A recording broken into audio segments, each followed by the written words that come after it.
I wish the McReady would hurry up and take all these people away, said Susan presently. I'm getting horribly cramped. And what a filthy smell of camphor, said Edmund. I expect the pockets of these coats are full of it, said Susan, to keep away moths. There's something sticking into my back, said Peter. And isn't it cold, said Susan. Now that you mention it, it is cold, said Peter. And hang it all, it's wet, too. What's the matter with this place? I'm sitting on something wet. It's getting wetter every minute. He struggled to his feet. Let's get out, said Edmund. They've gone. Oh, said Susan suddenly, and everyone asked her what was the matter. I'm sitting against a tree, said Susan. And look, it's getting light over there. By Jove, you're right, said Peter. And look there, and there. It's trees all round, and this wet stuff is snow. Why, I do believe we've got into Lucy's wood after all. And now there was no mistaking it, and all 4 children stood blinking in the daylight of a winter day. Behind them were coats hanging on pegs. In front of them were snow-covered trees. Peter turned at once to Lucy. I apologize for not believing you, he said. I'm sorry. Will you shake hands? Of course, said Lucy, and did. And now, said Susan, what do we do next? Do, said Peter. Why, go and explore the wood, of course. Ah, said Susan, stamping her feet. It's pretty cold. What about putting on some of these coats? They're not ours, said Peter, doubtfully. I'm sure nobody would mind, said Susan. It isn't as if we wanted to take them out of the house. We shan't take them even out of the wardrobe. I never thought of that, Sue, said Peter. Of course, now you put it that way, I see. No one of you could say you had bagged a coat as long as you leave it in the wardrobe where you found it, and I suppose this whole country is in the wardrobe. They immediately carried out Susan's very sensible plan. The coats were rather too big for them, so that they came down to their heels and looked like royal robes rather than coats when they had put them on, but they all felt a good deal warmer, and each thought the others looked better in their new get-ups and more suitable to the landscape. We can pretend we are Arctic explorers, said Lucy. This is going to be exciting enough without pretending, said Peter, and he began to lead the way forward into the forest. There were heavy, darkish clouds overhead, and it looked as if there might be more snow before night. I say, began Edmund presently, oughtn't we to be bearing a bit more to the left? That is, if we are aiming for the lamp-post.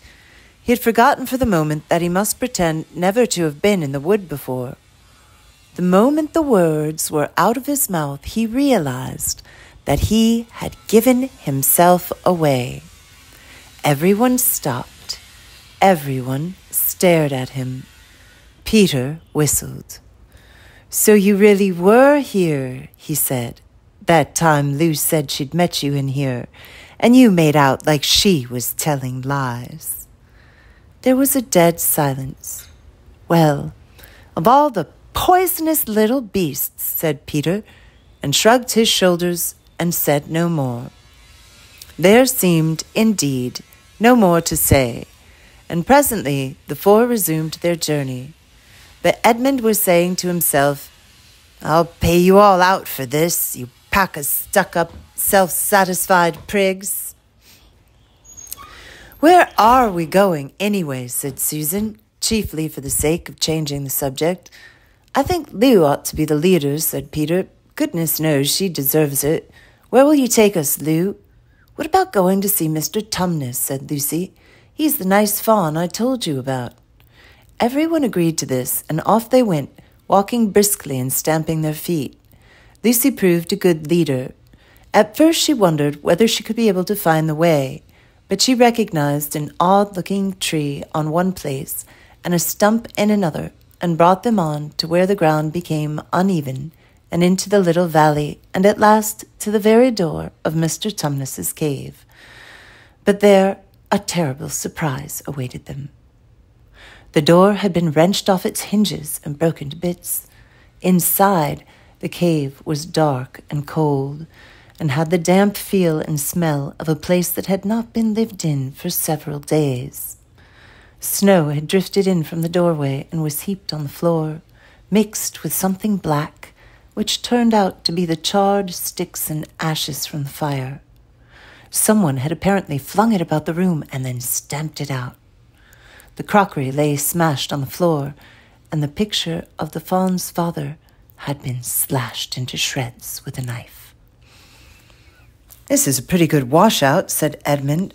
"Not much good coming here." "What is this?" said Peter, stooping down. He had just noticed a piece of paper which had been nailed through the carpet to the floor. "Is there anything written on it?" asked Susan.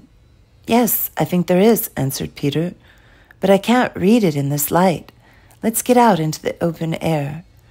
They all went out into the daylight and crowded round Peter as he read out the following words. "The former occupant of these premises, the Fawn Tumnus, is under arrest and waiting his trial on a charge of high treason against Her Imperial Majesty Jadis, Queen of Narnia, Chatelaine of Car Parvel, Empress of the Lone Islands, etc. Also of comforting her said Majesty's enemies, harboring spies and fraternizing with humans. Signed, Mogram, Captain of the Secret Police. Long live the Queen." The children stared at each other. "I don't know that I'm going to like this place after all," said Susan. "Who is this queen, Lou?" said Peter. "Do you know anything about her?" "She isn't a real queen at all," answered Lucy. "She's a horrible witch, the White Witch. Everyone, all the wood people, hate her. She has made an enchantment over the whole country so that it is always winter here and never Christmas." "I wonder if there's any point in going on," said Susan. "I mean, it doesn't seem particularly safe here, and it looks as if it won't be much fun either. And it's getting colder every minute, and we've got nothing to eat. What about just going home?" "Oh, but we can't, can we?" said Lucy suddenly. "Don't you see? We can't just go home, not after this. It is all on my account that the poor fawn has got into this trouble. He hid me from the witch and showed me the way back. That's what it means by comforting the Queen's enemies and fraternizing with humans. We simply must try to rescue him." "A lot we could do," said Edmund, "when we haven't even got anything to eat." "Shut up, you," said Peter, who was still very angry with Edmund. "What do you think, Susan?" "I've a horrid feeling that Lou is right," said Susan. "I don't want to go a step further, and I wish we'd never come, but I think we must try to do something for Mr. whatever his name is. I mean, the fawn." "That's what I feel too," said Peter. "I'm worried about having no food with us. I'd vote for going back and getting something from the larder, only there doesn't seem to be any certainty of getting into this country again when once you've got out of it. I think we'll have to go on." "So do I," said both the girls. "If only we knew where the poor chap was imprisoned," said Peter. They were all still wondering what to do next when Lucy said, "Look, there's a robin with such a red breast. It's the first bird I've seen here. I say, I wonder, can birds talk in Narnia? It almost looks as if it wanted to say something to us." Then, as she turned to the robin and said, "Please, can you tell us where Tumnus the fawn has been taken to?"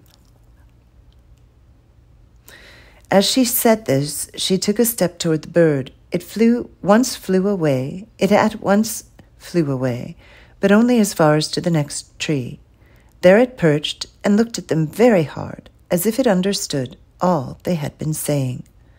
Almost without noticing that they had done so, the 4 children went a step or 2 nearer to it.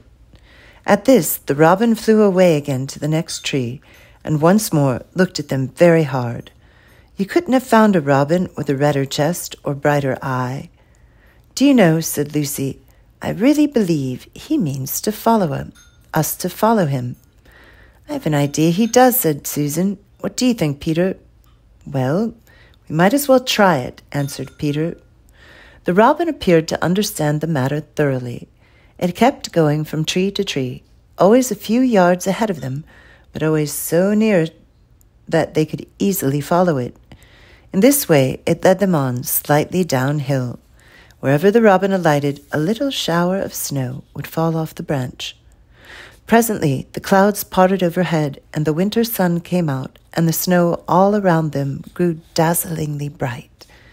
They had been travelling in this way for about a half an hour, with the two girls in front, when Edmund said to Peter, "If you're not still too high and mighty to talk to me, I've something to say which you'd better listen to."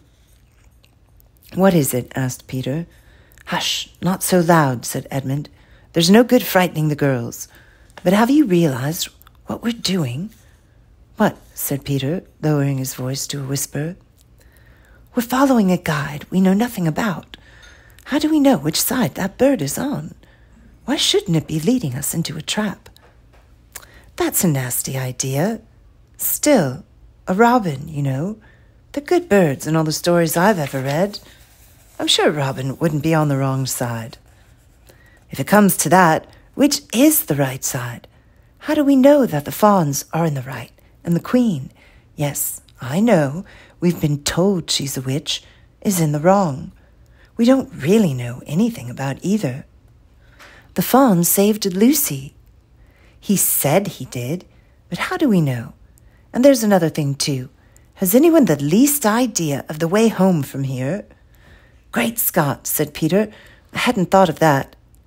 "And no chance of dinner either," said Edmund.